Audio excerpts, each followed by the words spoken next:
Dr. Owen Brink for Blue Ridge Family Practice.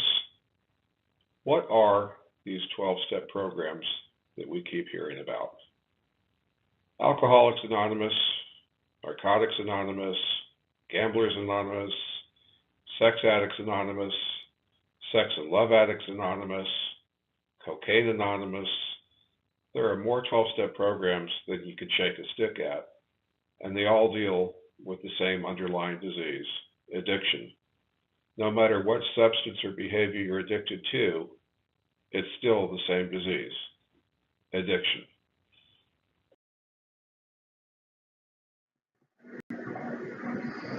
12-step programs such as Narcotics Anonymous and Alcoholics Anonymous.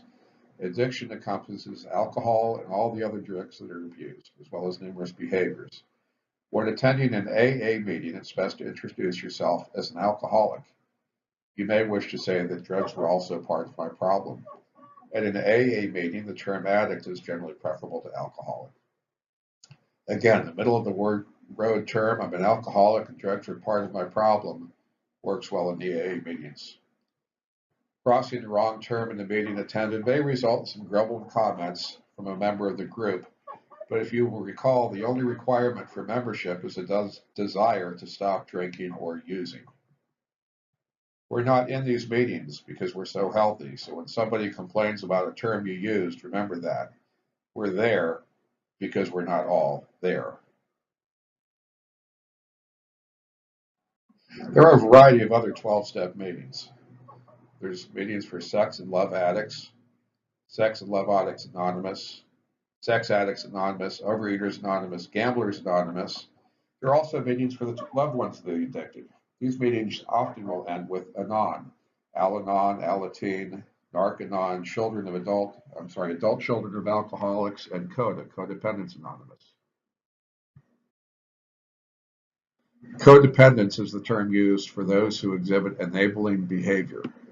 This is a form of behavior meant to be helpful, but in the long run is actually harmful for the alcoholic or the addict. This can be thought of as another expression of addiction. That other person is hooked on the emotional state of the addict. They're very enmeshed and codependent on each other. An easy example would be the spouse calling in sick for the hungover alcoholic or addict so he or she does not get in trouble at work.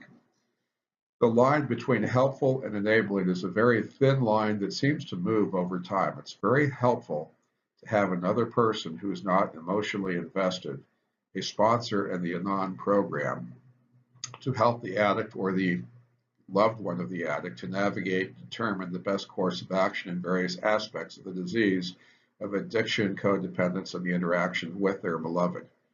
I cannot say this enough. There's a lot of people who will go to Narcotics Anonymous meetings and will also go to Narc-Anon, alcoholics who go to AA but also go to Al-Anon, and so on, because remember, addiction is a family disease.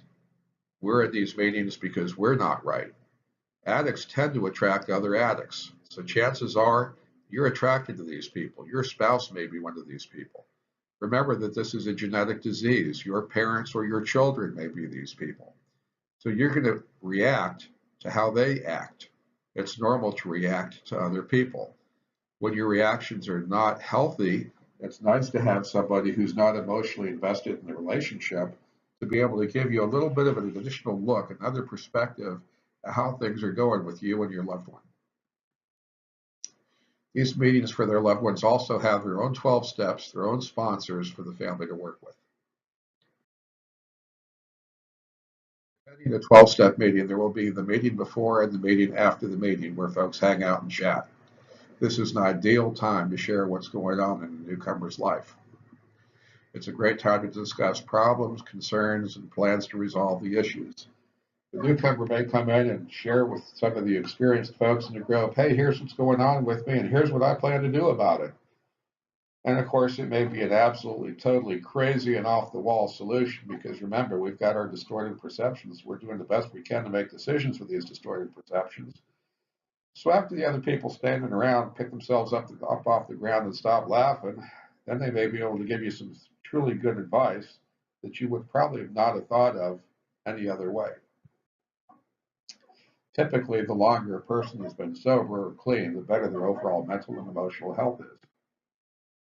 It's a good idea to attend meetings where there's as much long-term sobriety as possible. Some of these meetings can have hundreds of years of sobriety collectively in each meeting.